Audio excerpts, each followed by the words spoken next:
welcome to the need. The need for speed. Why are we going so fast? Stop though. Yeah, what?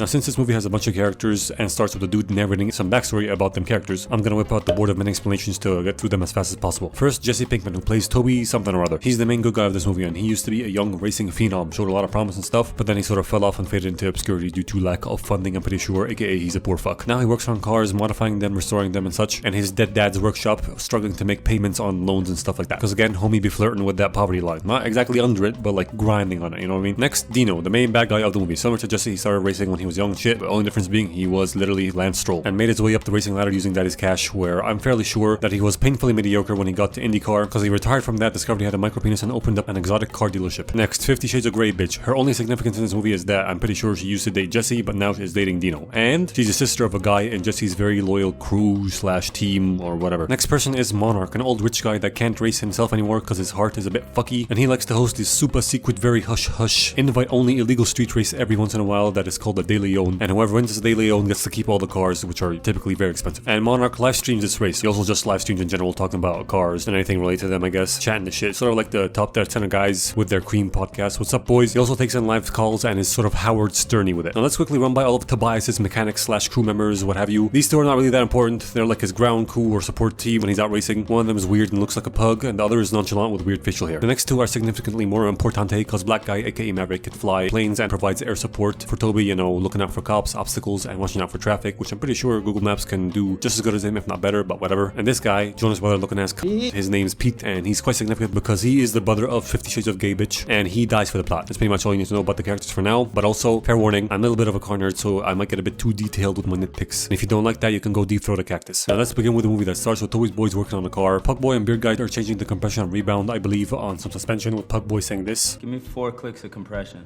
Actually make it 3. No, 2. 2 is perfect. How do you know this? Isn't that something you can only feel while driving, not in the moment while changing it, you fucking dumbass? Maybe he's just changing around to annoy Beard Guy. Jesse hides the fact that a bank guy came over asking for loan payments and shit from his crew. Then that night they go and meet up at a drive-in cinema, which is a starting point for a race where the winner gets 5k in cash. Dino surprisingly shows up with 50 Shades of Toothcap because he wants to talk to Jesse after the race. The race happens on a predetermined route through town, with Maverick watching out for traffic and his Cessna. By the way, I'm fine with his role in the morning tracking a car on the highway, but at night circling around a singular spot in town must be borderline impossible to tell the cars apart from the traffic. Just think about it. If you're ever on a plane doing a landing at night and you looked out the window and saw cars driving by, how many of them could you actually distinguish? Probably none of them. They're just shapeless blobs with lights shooting at them. But they are pretty much the only cars out at night, so it's probably doable. I'm just a dick. Moving on. The racists race, Tobias wins, and he goes back to his shop to celebrate with his crew when Dino arrives with a business proposition. See, he has somehow come upon the last Mustang Carroll Shelby was building before he died, and he wants them to complete his unfinished work because they're really good and they're the only ones who can, apparently, and in return he'll give them a quarter of what the car sells for, and since it's worth a chill 2 milli, Jesse agrees, although his crew doesn't really wanna because everyone hates Dino, but he's like, listen bitches, we have financial troubles right now, we need this money or else we'll lose the shop. So they all agree to help him build this car. It arrives next morning, hella incomplete. They start working on it, and a little while later they show off the finished product at this reveal ceremony car party thing or whatever. And while Weird Beard judges Pugboy for his terrible game with women, another one of those females approaches Jesse and Pete asking about the car. At first they think that she's just some random stupid thought, but when they pop the hood and she says some car guy stuff about the engine, they're like, we didn't expect you to know that stuff. So she'd be like, why? Because I'm a woman? Or because I'm from England? Both, I'd say. Pretty much, yeah. Both. Turns out she works as an assistant or car appraiser. I think I'm using that word right. For the switch hole called Ingram, who's a potential buyer of this car, but she thinks that Dino's original asking price of $3 million is too much. Then asks how fast it can go, and Dino says it can go 180 miles an hour, but Jesse says it can actually do 230, which Dino calls bullshit on because that's a theoretical top speed. However, apparently this Ingram guy really likes top speed numbers, and Bondi gives him a time and a track to be at tomorrow morning to test the car, and if it gets anywhere near 230, he'll buy it on the spot. She leaves the guys, and Dino tells Toby that it's impossible. There's no way I can get that car to 230. So Toby's like, maybe you can't, but I can. A fucking homunculus retard monkey can get it to 230. It's not that difficult, you jackasses. All you have to do is get the corner before the straight right, or just ask for them to change the location to a long enough runway, like the one from Fast and Furious that's 20 miles long. It's not that big of a deal. Anyway, Dino's like, don't even think about driving that car. Next day, Toby's ripping it around the requested track, getting the car to 234 with Ingram watching. Dino arrives late and he gets pretty angry at Toby for driving the car and he berates him for that, but then Ingram steps in very impressed and buys the car on the spot for 2.7 milli vanillis and leaves. Dino's still mad at Jesse for driving driving the car, so Jonas Brothers like, You never could have got that car to 230.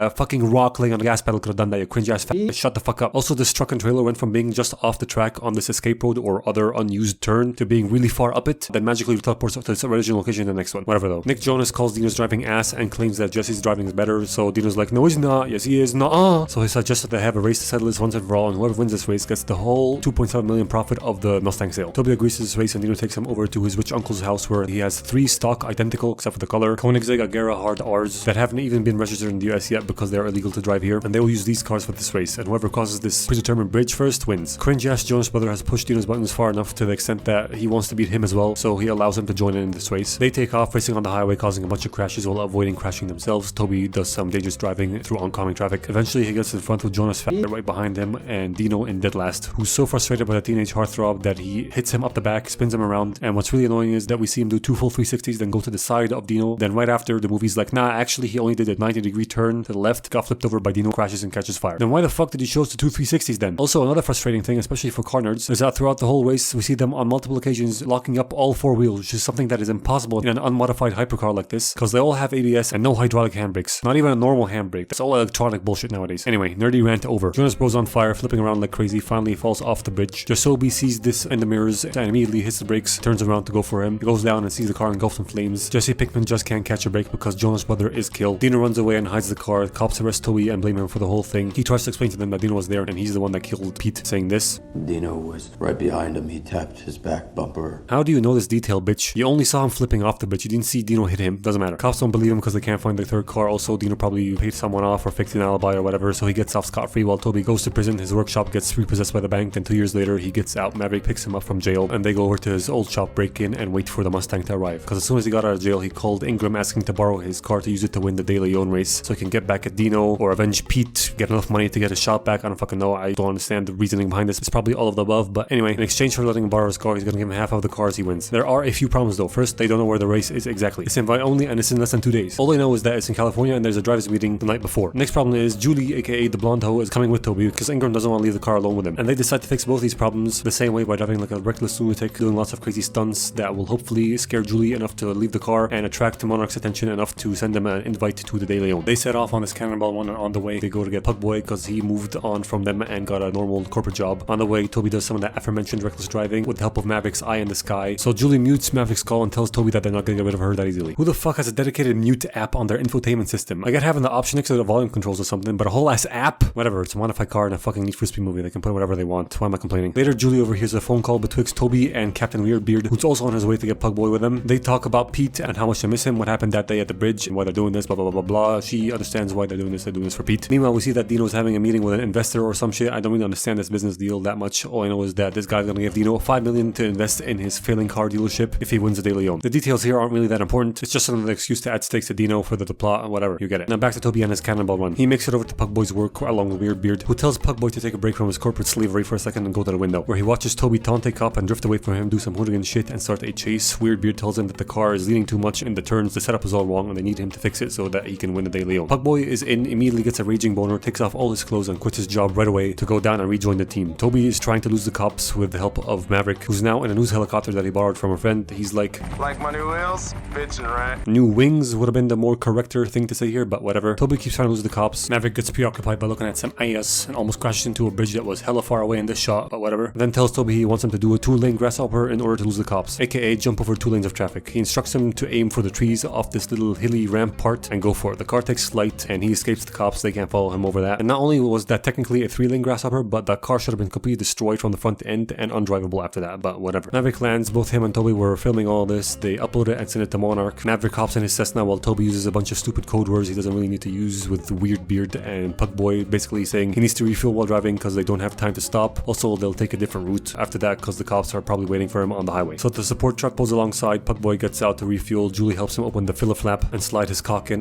nozzle in, although she didn't really need to do that. Then after they get enough fuel, they start heading south to evade the police chopper that's patrolling the highway. On the way, they tune into Monarch's live stream, who saw the footage that Toby sent in, found out that it was Toby driving, and is like, wowzers, mousers, gougers, and apparently a whole hour passes according to his De Leon countdown timer. Dino calls in saying that Toby's a reckless ex-con and warns against inviting him to the De Leon, and puts a bounty on his head saying that anyone that can stop Toby will be awarded his personal Lamborghini Sesto Elemento. Monarch is very intrigued and excited, then Blondie calls in saying that she's the girl riding passenger in the Mustang. Defends Toby, telling him that there were 3 cars on the bridge that day. Dino killed Pete, and Toby's doing this whole thing to somehow prove his innocence. Which I still find very unclear, like how is winning or participating in the De Leon going to prove his innocence? Of course they do end up finding the missing Koenigsegg, which is the evidence they need to prove that Dino's the one that killed Pete, but they didn't know that was going to happen, so how the fuck whatever, doesn't matter. Monarch ends the stream and sends Toby an invite to the De Leon with a message to show up at a driver's meeting at 8 AM in San Francisco, where they will reveal the race location at that time. I'm going to assume that this is a link to a more detailed location of that driver's meeting, because if it isn't, that'd be retarded. 50 Shades of Grey, who's working as Dino's assistant, saw the live stream and goes over to snoop around in Dino's computer after he leaves and finds receipts for storage of the missing red Koenigsegg. She's shocked and breaks up with him right away. Meanwhile, Toby and Julie keep driving through the night and stop for some fuel, where she goes off to freshen up, use the bathroom, change her clothes, what have you. While he notices a cop pull up and go in to get some coffee, so he tries to call her and warn her about this, but it's too late because the cop saw the Mustang on the CCTV footage and ran into her, correctly assuming that she is the blonde passenger in the wanted vehicle, so she runs away from him, goes upstairs and locks herself in a room, then jumps out the window into Toby's arms and they drive off. The cop tries to follow them, but his rear axle gets torn off because Toby had chained it up to a pole or something, using a chain that was keeping this vicious dog chained up to the bed of this truck. I don't know how he was able to get the chain off the dog and put the dog in the cab of the truck when the dog clearly wanted to rip this fucker's face off a minute ago, but whatever, maybe he had some doggy treats or something. Jesse asks her to drive for a bit so he can nap. Then next day, while driving through Route 66, some bounty hunters ram them up the ass and try to shoot their tires out. Toby wakes up and they try to box him in with a couple of cars coming in from the opposite direction. Julie chooses to play chicken with the gay-ass Hummer, correctly guessing that he will pussy out first, which he does, swerving right, crashing into the cliff face. What kind of mental illness do you have